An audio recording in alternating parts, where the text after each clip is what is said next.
Delta 4 in the United Federation of Planets, stardate 45635.2. A peaceful world until a dark shadow descended upon the planet. Thousands of artificial life forms began appearing in the city streets, followed by explosions and destruction on a massive scale. Run! It's the Borg! The Borg, a cybernetic organism, part decaying humanoid part machine, were accompanied by a second cybernetic menacing creature covered in silver metal. What are you doing? Let me go! We have to get you to safety, Prime Minister. We need to get her to the secure command center, now. As quickly as possible, the guards got the Prime Minister into the transporter. As they did, the two invaders advanced on the transporter room as one of the guards shouted, Energize! As the Prime Minister dematerialized, the two intruders entered the transporter. Those that remained defended their Prime Minister to the end. The Prime Minister materialized in the secure command center. Hold your fire. It's the Prime Minister. Report what's going on, Jason. It's a full invasion by the Borg, Prime Minister. They have targeted our largest cities first. They are now systematically destroying all of our command and control apparatus. Oh, words cannot describe. On the view screen, explosions and destruction is all that could be seen. Where the hell is Starfleet? A full task force is on the way to Delta, Prime Minister. The Potenkim and the Lassetia are engaging the Borg now, but... As the captain spoke, one of the monitors showed a ship exploding. The Lassetia, sir. I see it. I don't understand. Every other time we have encountered the Borg, they have called for our surrender before an attack. But this time, a surprise attack of unprecedented ferocity? It's unusual. It also looks like the Borg aren't alone. They are accompanied by another type of cyborg, something we haven't seen before. Look, those aren't Borg. On the monitor, another silver menace appeared, a Cyberman, a humanoid encased entirely in metal, with no emotion and only one drive to make everyone else like them. Prime Minister, fully half of Delta has already been overrun. This will be over in a matter of hours. The task force will not be here in time. Even the underground command center could be compromised at any moment. I hear you, Jason. Order a full planetary evacuation. Prime Minister, surely we can repel this. As he said this, a green shimmer appeared as several humanoids transported in. Some of them were part machine, part decaying flesh. The others were completely covered in silver metal. The Cybermen and the Borg had arrived. Too late. They have found us. Get her out of here. We'll hold them off. Several of the Borg began assimilating those that were in the room as the Cybermen just stood and watched, no emotion on their metal face. Resistance is futile. The hangar bay isn't far. Move. The three Starfleet officers protected the Prime Minister, making their way to the hangar bay, where a runabout-class vessel was waiting. They took off and joined the evacuation fleet in orbit as the planet was ravaged by the menacing Alliance. The task force will arrive soon, Prime Minister. Your home will be yours again. I appreciate the sentiment, Captain. But what will be left?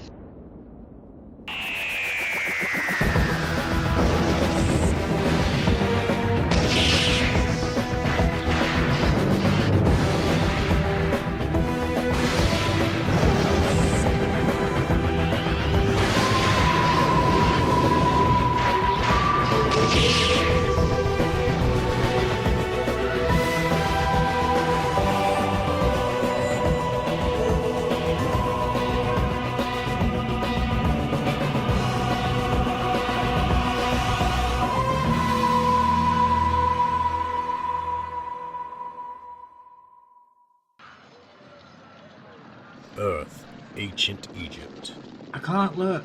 Amelia, Amy, Pond, the girl who waited. Oh, chin up, Pond. It'll be fine. Go on, enjoy the view. The Doctor, Wanderer, Time Traveler, Madman with a box. Fine, this is clearly some new definition of fine that I was previously unaware of. As Amy opened her eyes, she saw that they were still being chased by the Egyptian gods, and wondering how the doctor got them into this situation in the first place. Isn't that better? Always important to know where you've been in life, Pond. That's what I always say. This is not better. Maybe less screaming. Trying to concentrate up here. Thank you. Haven't had to do this in about 2,000 years. Rory Williams, husband to Amy, nurse, and occasional Roman soldier. Yes, absolutely. By all means, eyes on the road, Rory. These chariots can be incredibly hazardous. Why, I've seen limbs ripped right off. The doctor had a face of a young man, with the wisdom of an ancient being. He looked very proud of himself. So, any ideas then? Or are we just going to reminisce about our favorite gruesome accidents? Well, no one has a favourite, Rory. Still, some are more memorable than others, but that's neither here nor there. As the chariot sped along, a grocery stand came into view. Yes, that should do nicely. Hello there, lovely stall. Just borrowing this. As the doctor said this, he grabbed hold of the stall and pulled, causing the stand to collapse and spread across the road, blocking their pursuers. I'm afraid we have an appointment to keep with the Pharaoh. We'll come back and play again later. Sure, because this is definitely playing. This means it should be fun, right? Well, don't look too pleased with yourself. I don't know, that was fairly impressive. The doctor said with his usual childish grin. I think it might actually require all three of us to be properly impressed enough to handle it. Where to now then? Or are there some other places around here where you'd like to try to get us killed? Rory said sarcastically as the doctor pointed. Only one more, Rory. That way.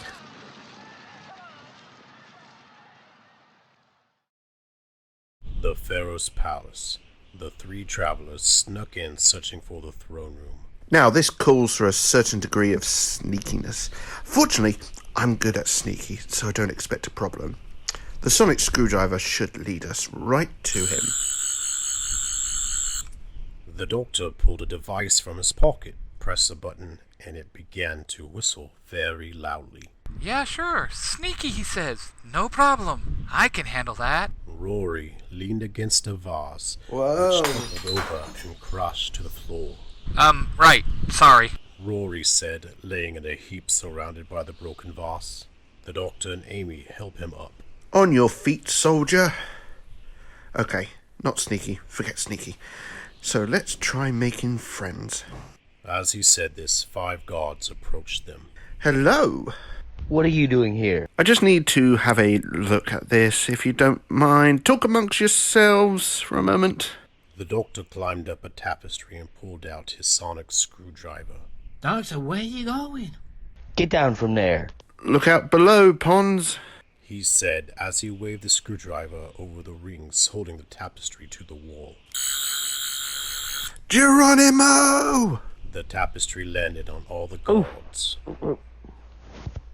That really shouldn't have worked. You think? They then hurried up the stairs before the guards could get out from under the tapestry. Here we are, final stop. Just need to get in to see the man in charge, and we'll be on our way before you know it. Yes, but how? Amy said as they approached the throne room, 2 guards standing outside. Leave that to me. Rory. Your husband knows what he's doing, Amelia. Let him be. The doctor said, comforting Amy. The doctor was right. Rory, although now human in another life, was the last centurion, a brave plastic man who protected the woman he loved. I should think he'll be able to bluff his way into intimidating a couple of foil-wrapped security guards into going for a stroll. With some words to the guards, they walked off, leaving the way free. He did it. See? What did I tell you? Rory Pond, full of surprises. The doctor, Amy, and Rory enter the throne room. 2 men were there, one bold, holding a staff, the other sat on a throne. Hello, Pharaoh. Absolutely love the place. Very dramatic, very big. Always been fond of big. How did you get in here? Who allowed these strangers in my presence? 1,000 apologies, mighty one. These outlanders have clearly gone mad from the desert heat. I shall dispatch of them at once. We'll just have to see who gets dispatched around here. The doctor said in his cheeky voice as he pointed to the pharaoh. You, over there, in the big chair. I assume you're in charge. The man in charge always has the biggest chair. If you want to save your kingdom, and I'm guessing you probably do, I'd pay attention. Preposterous! Who are you? I'm the doctor. As he said this, the doctor's expression changed, and he looked older and more serious. Doctor who? Just the doctor. Although, your race knows my people by name. Time Lord. At these words, a chill swept through the room, and the vizier dropped all pretense. No, you're all dead! Almost. Not quite. So I'm giving you one chance, here and now. Run. Run, and don't stop running. At these words, the vizier threw the pharaoh across the room. Never! He shouted and transformed into a monstrous alien creature. I'm sick of pretending these toads are my betters. I'm unstoppable. I warned you. Doctor, he's getting really big. The doctor pulled a green crystal out. This must have fallen to Earth, not far from where you did. We homed in on it when we arrived. Such a clever thing, this interdimensional personal cell and interstellar delivery service, all at once. Where were you heading, anyway? To the Atraxi? A Shadow Proclamation facility? No, most likely the Venzide detention complex, if I had to bet on it. The doctor pointed the crystal at the alien and he pulled him inside, trapping him. Nothing for it. Time for you to be on your way. The doctor passed the crystal to Rory and walked over to the pharaoh. Here, hold this. Okay? Now then, your royal pharaohness, on your feet. Nothing to worry about anymore. I'm afraid your vizier was actually an escaped alien criminal. Landed here decades ago, just biding his time. You know, he was going to harness the kinetic energy from the Nile to fire up a tachyon phase inverter. Would have ignited the atmosphere, torched half the planet. Now, I'm going to need a favour. We seem to have misplaced our ship. I don't suppose you've seen a big blue box anywhere in the vicinity?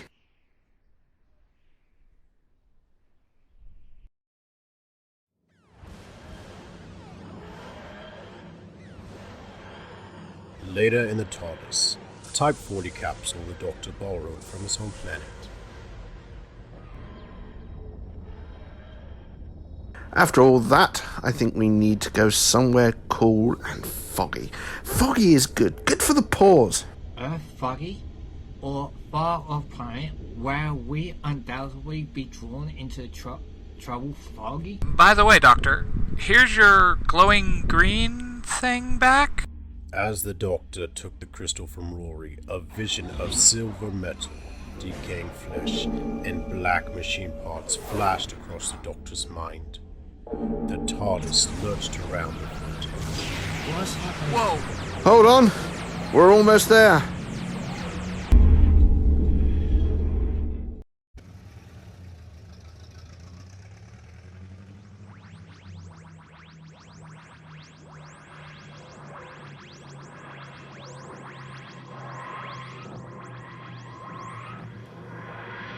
The TARDIS materialized on a street corner, groaning and wheezing as it appeared. A blue 1960s London police box.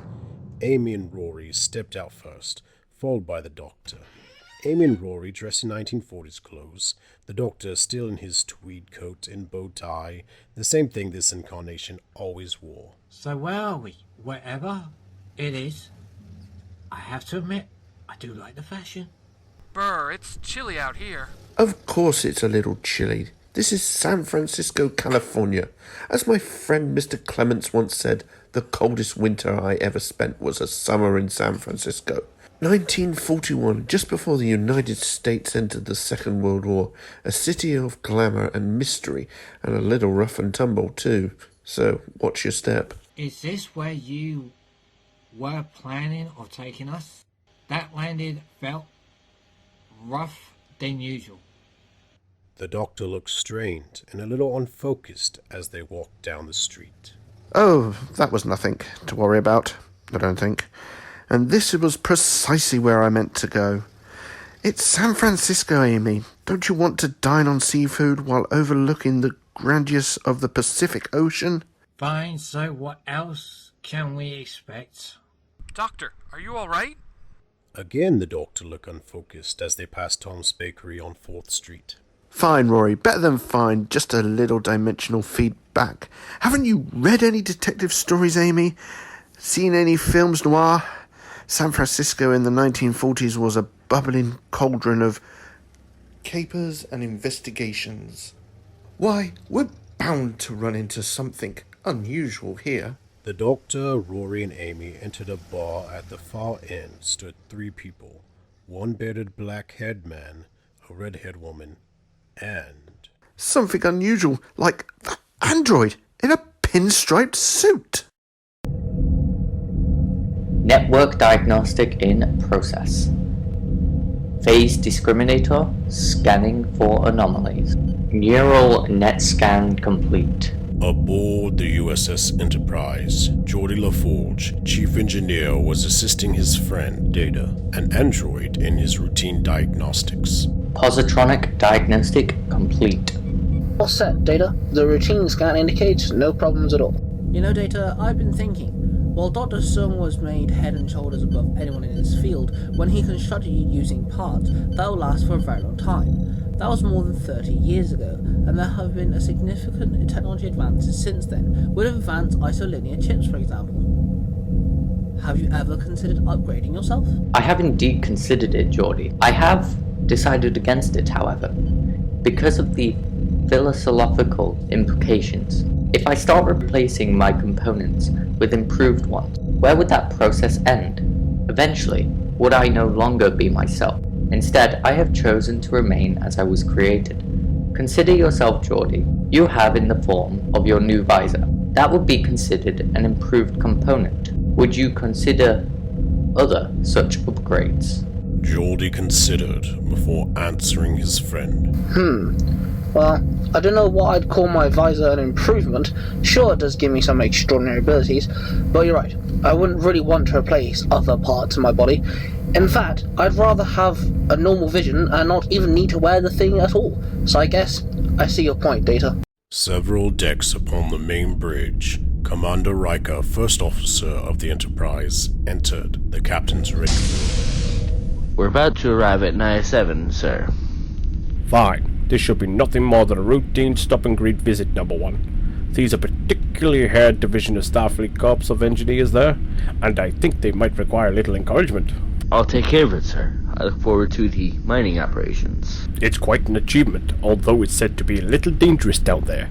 Keep your eyes open. I'll take Data and Worf with me. Those two should keep me safe enough. Well, Mr. Data should certainly get the attention of the engineers at any rate. Riker turned and left the ready room, a small smirk on his bearded face at the captain's joke. Shortly down in the transporter room, Commander Riker, Lieutenant Worf, and Mr. Data assembled in the transporter room with Deanna Troi, ship's counselor, getting ready to beam down. Now, remember what I said about the Die AI. You said they were fish people. They may seem at first to be friendly and outgoing, but they are in fact rather private. They prefer to have limited interaction with humans. And I never said fish people. I said they were aquatic humanoids. They sound delicious. Worf. Riker laughed, and even the transporter chief permitted himself a small smile. He does have a sense of humor, Counselor. The 3 gentlemen got into the transporter, then Commander Riker nodded at the transporter chief and said, "Energize." In a flash of light, the 3 dematerialized and vanished, and moments later appeared on a platform next to a vast ocean on the side of a cliff to be greeted by 2 Starfleet officers, a captain and a lieutenant. Commander Riker, I'm Captain Ochoa. This is Lieutenant Amato. Welcome to Nia 7. Thank you. This is breathtaking. I had done my research, but still, what a view. And this must be the famous Lieutenant Commander Data. I've read about him for years in engineering journals, but never expected to actually meet him. As Riker introduced Data and Worf to Ocha, An aquatic person climbed up to the platform. Captain Ochoa, perhaps you can also introduce us to your friend. Ah, yes, Salos. These are the visitors from the Enterprise. Commander Riker, Lieutenant Commander Data, and Lieutenant Worf. Welcome to Navia. Thank you for your ongoing trade with my people. We wish for you to have a pleasant time here on our home and hope for your safe travels on your distant journeys. On behalf of the crew of the Enterprise, thank you. We are honored to meet you. As Commander Riker was saying this, Silos bowed, turned and jumped back into the water where 4 other Dai were waiting. Then they vanished under the water. Goodbye? Not a very talkative bunch, are they? They don't really care much about the mining. We provide them food and supplies under our agreement, and they give us license to run our operations here. The Fatal can be charming enough, but they do value their privacy. The captain led the landing party into the mine and down to the elevator at the far back of the tunnel. Nevaeh 7, treasure trove of elements, dilithium, Bildstrom, Kelbonite, and more. It's all here. It's amazing what we find here. The difficulty, of course, is mining on a water world. Only the mountaintop extends above sea level here on Nevaeh 7, so we build these mines to tunnel down into the mountain where the valuable minerals and elements can be found. It's the fact that most of the mountain is underwater that's tricky.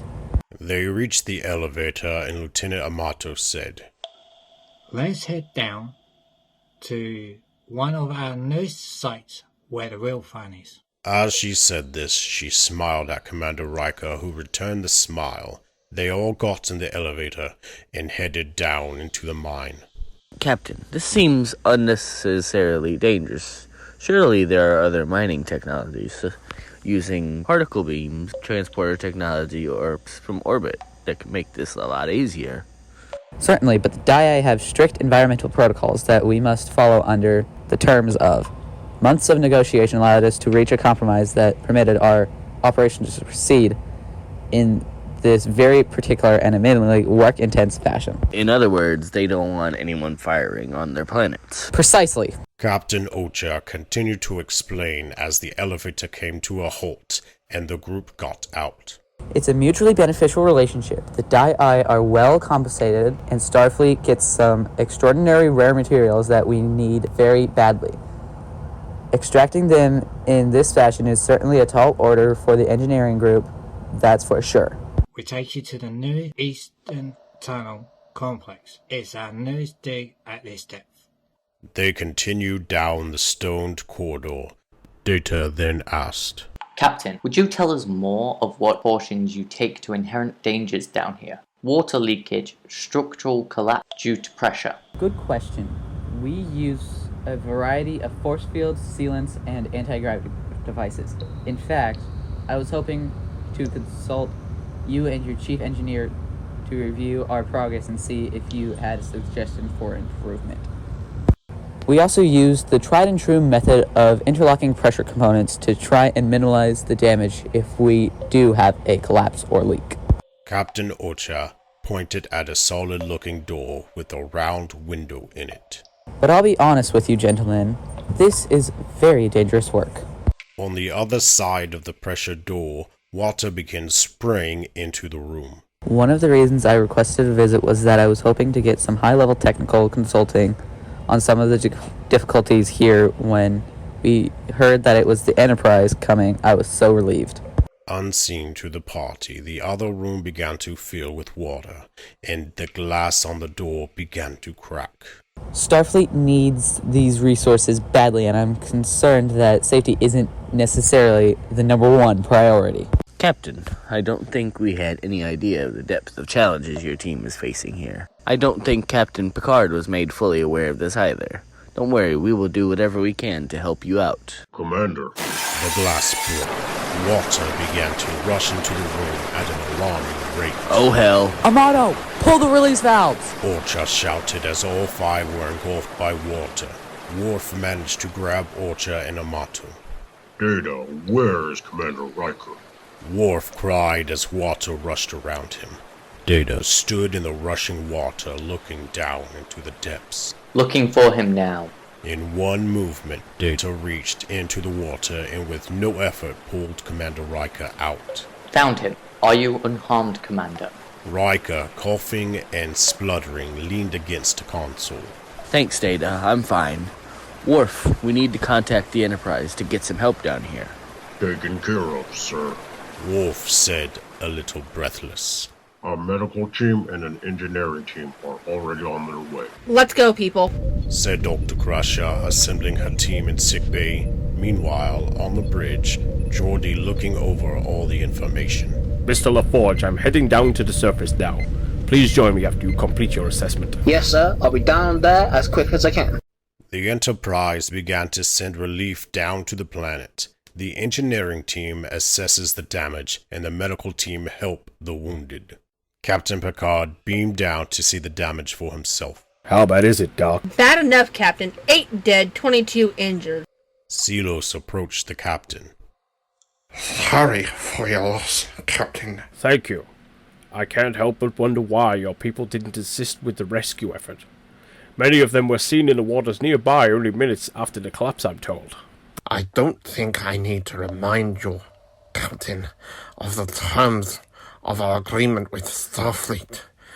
We have no interest in risking our lives in any way over your desire for our unusual looks.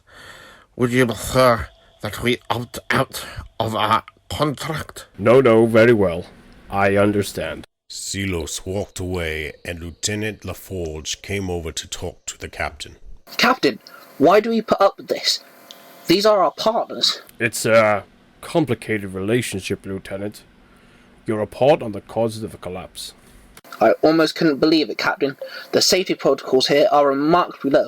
It's no wonder they have accidents, but that's not Okoa's fault. Starfleet has given him specific orders to meet regular quotas, and has specifically ordered him to maintain those quotas in spite of the risks. I didn't find out the risks involved until you guaranteed me high clearance to investigate. This whole operation is particularly classified.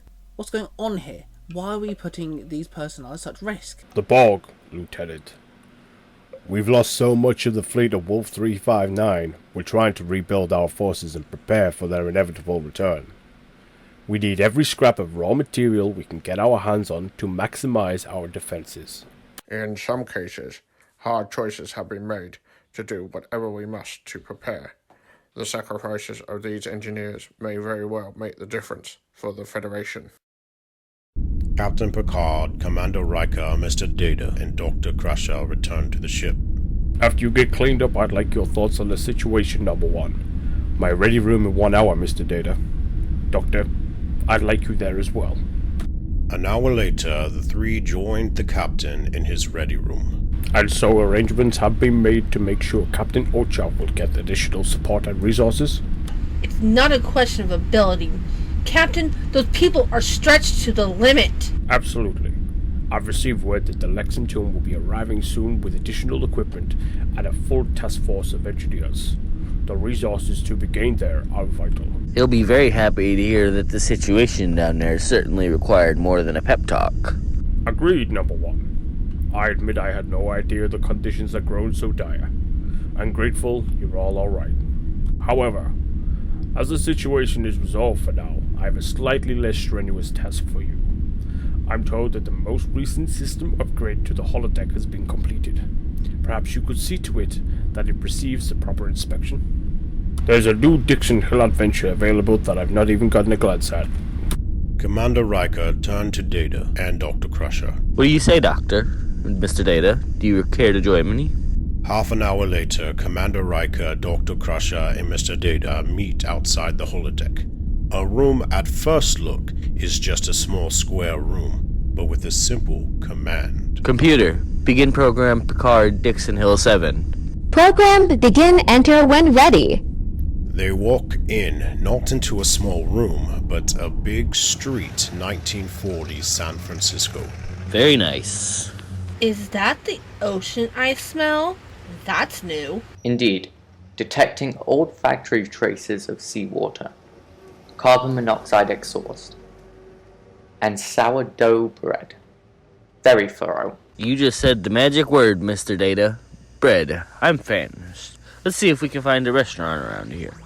A wheezing and groaning sound could be heard, and in the distance a blue box began to materialize out of thin air. You hear that? So much for the upgrade. Sounds like the bugs aren't quite worked out of this upgrade yet. Remind me to mention it to Gordy. The three of them entered the bar and headed down to the far end to order a drink.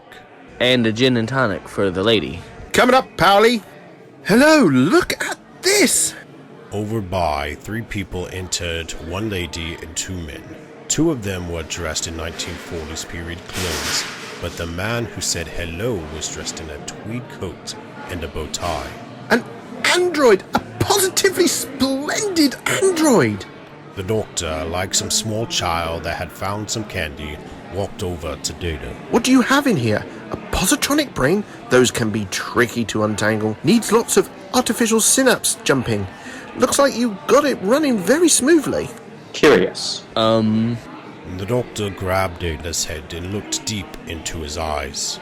Doctor, you're being rude. Top-notch workmanship, I have to say. Did you build him yourself? Please, let go of my head. So much for the upgrade. Looks like the system is malfunctioning. Its recognized data is not being part of the proper historical period. Gordy will have to give the artificial intelligence a good workup. The doctor stepped back and looked around at these words. Malfunctioning? Of course! This must all be artificial, some sort of holographic simulation. Well spotted. Amy looked at the doctor with her usual "what have you got us into" stare. Simulation?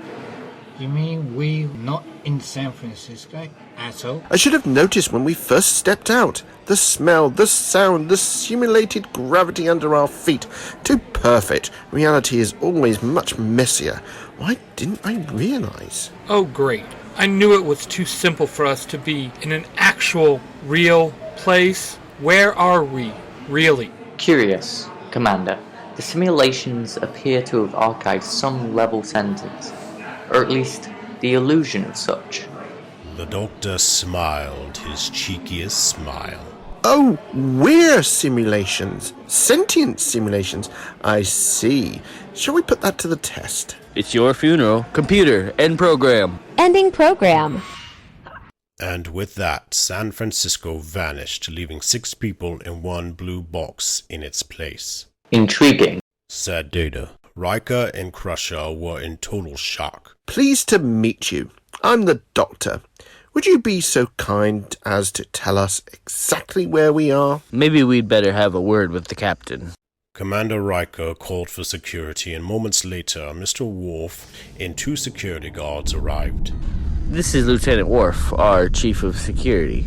Lieutenant Worf, will you accompany our guests to the observation lounge? Yes, Commander. Come with me. Well, you are a big fellow, aren't you? A Klingon, if I'm not mistaken. Relax, we're all extremely friendly. As the 3 walked down the corridor with the security team behind them, the doctor was feeling uneasy. Doctor, what's going on? Where are we? I'm not quite sure yet, Pond. This is all very strange, still piecing it together.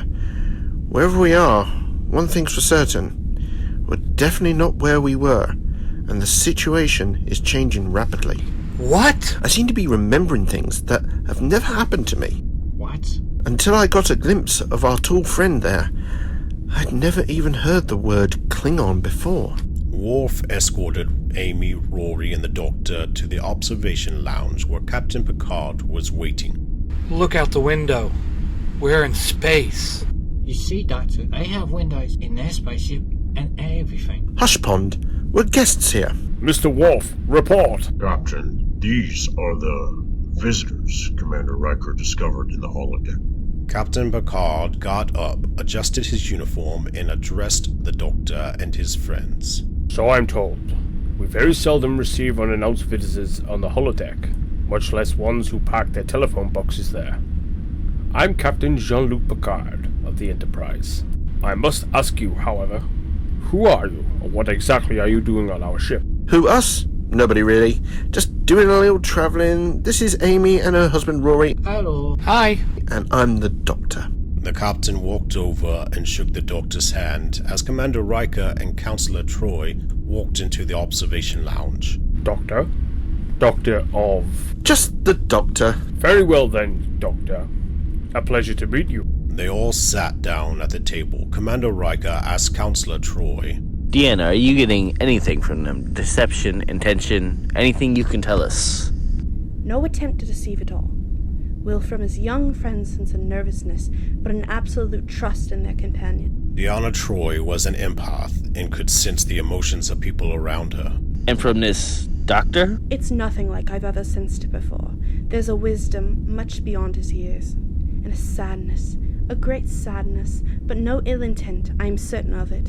As the doctor was talking to the captain, he gave the counselor a side look. We shouldn't be here, really, or you shouldn't. Are we the first through? I don't suppose you've had any other unexpected visitors lately? Not that I'm aware of. Of course, it all depends on how you define unexplained. Just then, over the comms, Mr. Data reported from the bridge. Bridge to Captain. Receiving distress signal. Priority 1. Audio only. Put it through, Mr. Data. Hellforce! Massive attack from... This is already gone. Repeat. This is command and control on Delta 4. Requesting. The Delton home world. It's densely populated, but it has no strategic value. What could this be about? I don't know, number one. Captain Picard pressed the badge on his chest. Mr. Data, best speed to Delta 4. Warp 9 will take us there in approximately 37 minutes, Captain. Make it so, Mr. Data. Is this your doing, Doctor? Your arrival is conveniently timed after all. Me?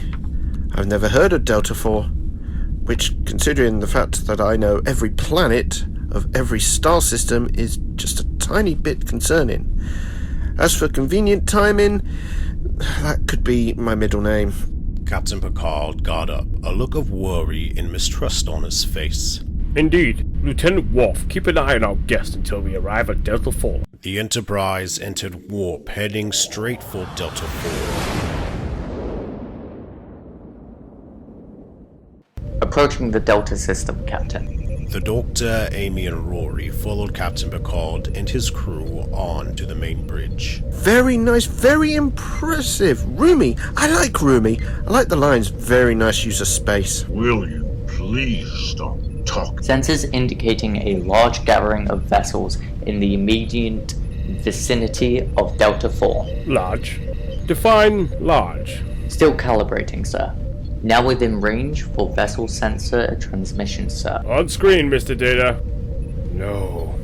On the view screen, a massive fleet of ships surrounded the planet. Some cube-shaped, some sphere-shaped, and some were long with spinning wheels at the center. The Cybermen. The Borg. We shouldn't be here, Captain. I believe you're right.